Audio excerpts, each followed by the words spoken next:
Okay. As far as a theistic critique,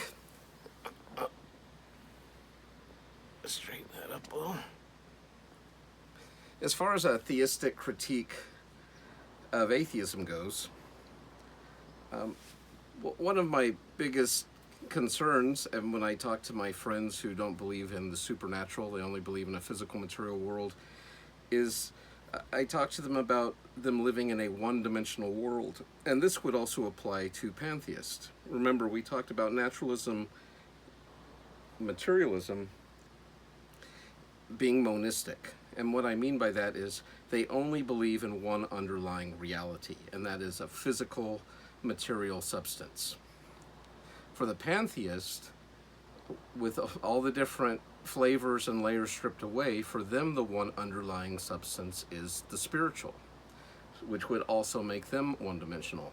A world only of spirit, where the physical world is Maya or illusion, that would be like the pantheistic piece. And for atheism, we only have a physical material world with nothing spiritual or supernatural beyond the physical material. And so here we have these two monistic systems, and this is where I talked about theism being dualistic, where theists believe in both a real physical material world, universe, human bodies, but they also believe there's a spiritual aspect that permeates all things. We are not just a body, we are a soul that has a physical material vehicle in which we indwell. For the pantheist, they have a spirit, but the whole world is spirit. And what we perceive as physical material is really just illusion. The ultimate spiritual reality is there is only one thing, that one thing is God, and we are all a part of God. So the one-dimensionality piece, you could see how, especially for Hindus, they're going to see that as a weakness as well as materialists. Materialists will say, you can't just posit these things that we can't physically experience. I mean, how are we supposed to verify that? And for the pantheist, they would see dualism as a problem because now you're diminishing God if you add anything to God. And we talked about that where I drew the circle and we started saying, is the tree God? Is the coffee mug God? Is Bob God? Is Betty God? And when we started putting these things outside of the circle of God, after a while we realize we end up having a God that looks like Swiss cheese, and the more things you list that are not God, all of a sudden we've listed everything in the cosmos, and now God does not exist. And so that becomes an interesting argumentum ad absurdum from a pantheistic perspective, showing what happens when you disidentify God from his creation. From the theistic perspective, Romans 1 tells us when you confuse God with the creation, that's a type of idolatry.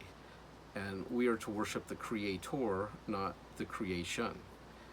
The reason I like the panentheistic position so much is it allows for us all being in God and God being in all things without all things becoming God. And I drew that chart for you, showing you the difference between classic theism, pantheism, naturalism, and panentheism. Anyone have any comments or questions on those things?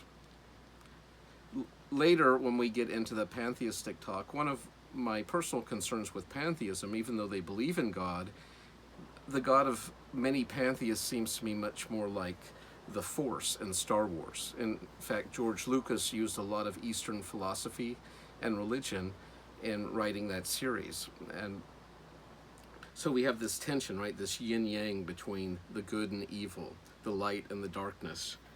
And the Force, it's trying to keep this sort of balance. But it's not really personal, right? You don't pray to the Force. It's not something you have a relationship with. It's simply a power or an energy you can tap into and use or be affected by.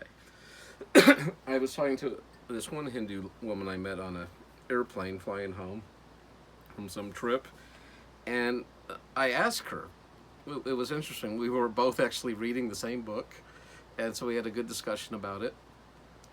And I asked her, because one of my biggest critiques is, I said, but can you know God personally? Because as a Christian, I have a personal God. I have a relationship. And can you know God personally?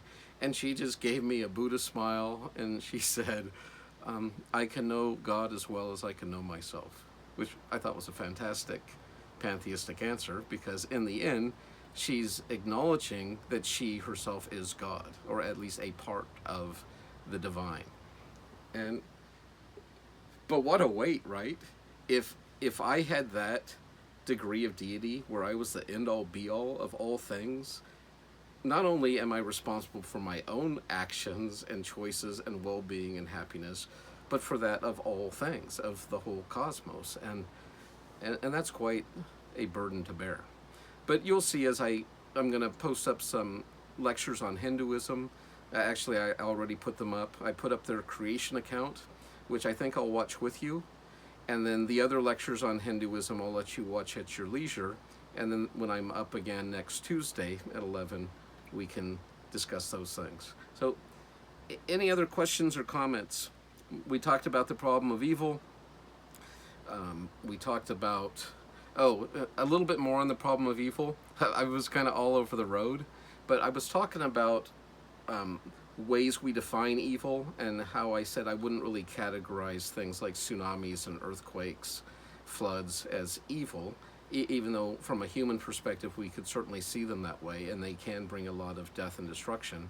But I also use the example of physical pain, where we often think about, oh, I burned myself, or I broke my foot or my finger, and we just become so aware of that excruciating pain that will contort our whole body to protect that wounded or burned or damaged member. But in this sense, we could actually see pain as a good, right? Where it's letting the body know, hey, get your hand off the hot coil, or get away from the fire, or don't pick up that kind of snake. Or we learn certain things will cause us damage, and one of the quickest things, I mean, think about how much quicker your nerves are than your thought process, where you'll have pulled your hand away from something that's causing it duress before you even have time to rationally think about it. So in that sense, and even long-term pain that's telling you, hey, this member, this broken part of you is not healed yet, so you need to take extra care of it. And so in that sense, pain could actually be seen as a good thing. Where I would certainly entertain this problem of pain being evil is people suffering from chronic pain.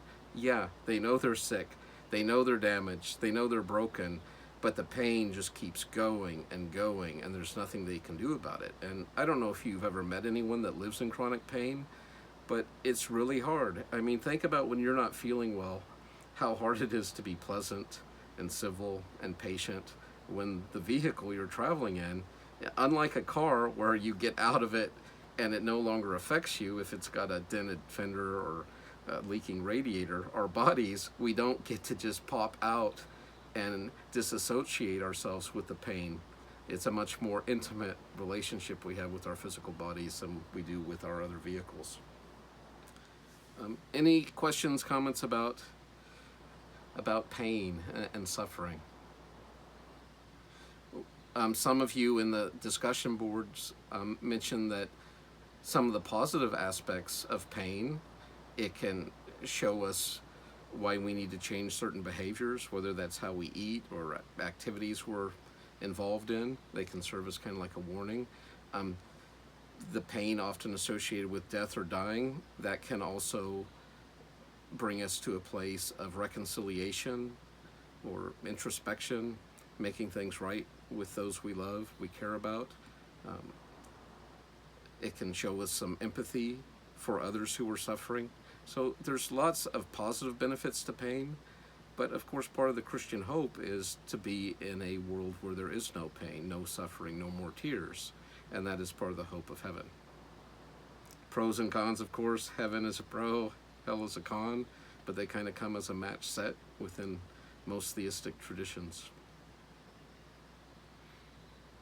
Okay, no more thoughts on that? All right, then what I'm going to do now is I'm going to go ahead and show you, we're going to transition into Hinduism, and I'll put up another critique of that later. Oh, one more angle, and this was part of that debate or discussion I posted up for you about atheism and theism.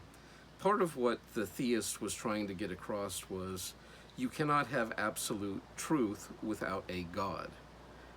And I don't think he explained, at least I didn't think the explanation was very good, but basically the premise is you need a God to get everything rolling before you can have anything else, including truth or objective knowledge. You've heard me talk about knowledge, and I'm a little bit more agnostic when it comes to capital K knowing things. I told you I only know capital K know like 3 things, and even those I think are up for some debate. But this idea that without God all truth becomes relative, I can see the point of that. Because whether it's science, religion, philosophy, they're all going to approach things from a different perspective. They'll have different interests. They're trying to find out different things. And for some things, science simply can't be used, like abstract concepts and principles, like love, unless you want to boil down love to a chemical reaction, or religion, religious devotion, or those transcendental feelings. Once again, a scientific materialist would just have to find the location in the brain where those events are taking place and explain it in some biochemical way. Years ago, I had a young man, a student, who had some sort of distress in his frontal lobes, and the doctors believed it was causing these profound hallucinations. He would get these migraine headaches where everything would go into like a tunnel vision, and it was like he's like looking through a tunnel. And when he would go through, sometimes this would last for days, he would have these encounters with God or with Jesus, and sometimes he even thought he was Jesus.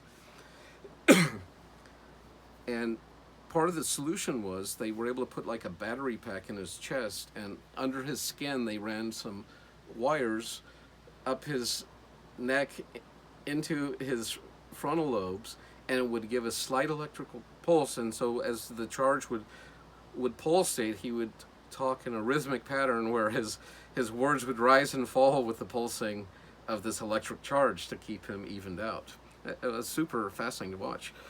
And it made the voices go away. It made the hallucinations go away. But then he was concerned. He was like, do I actually even know God or Jesus? Or was that just a condition in my brain? And what a great question, right? If a scientist can say, oh, you want to hear the angels sing, and they can stimulate a certain part of your frontal lobes, and all of a sudden you're having some religious vision, that's curious, right? Does that mean there aren't visions that come from God or things? No, it doesn't, but it does show that there is a relational effect between our physical brain and what is happening. Which one is causing the other is certainly open for discussion. I told this young man that his experiences sounded very much like the medieval mystics. Saint Hildegard von Bingen is a good one. You might want to check her out. She was an abbess, I think, from the 14th century, and she would have very similar headaches and incapacitating, and out of them she would have these profound visions, and she would write this music and do painting. And I would suggest Googling or YouTubing her.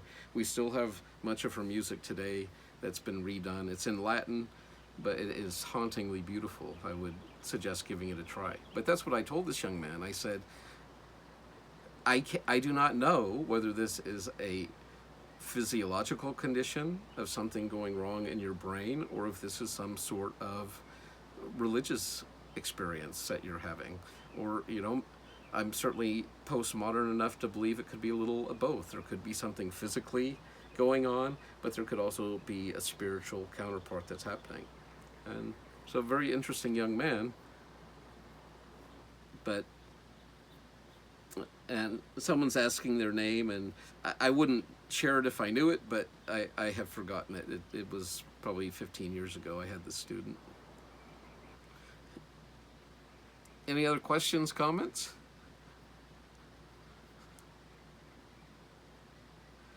So the idea, back to that debate, was without there being a God, then it all just becomes perspectival. And because humans have such limited perspectives, the most we're ever going to get to is little t truth. But I think most serious scientists I know of would agree with that, that we're learning more data, we're not making absolute truth claims. And I appreciate that.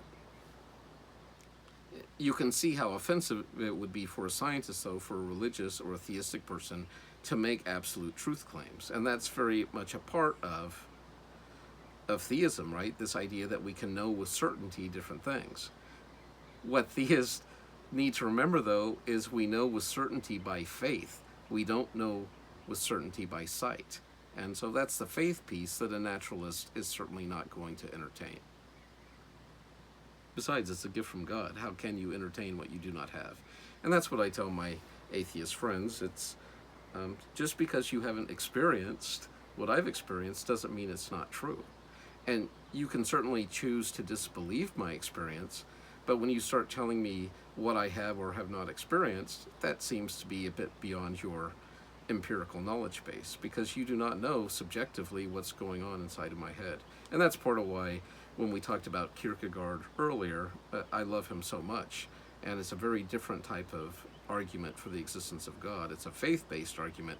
It's not based on evidence, even though I believe there's lots of evidence out there. It just doesn't work for you until you actually believe there's a God.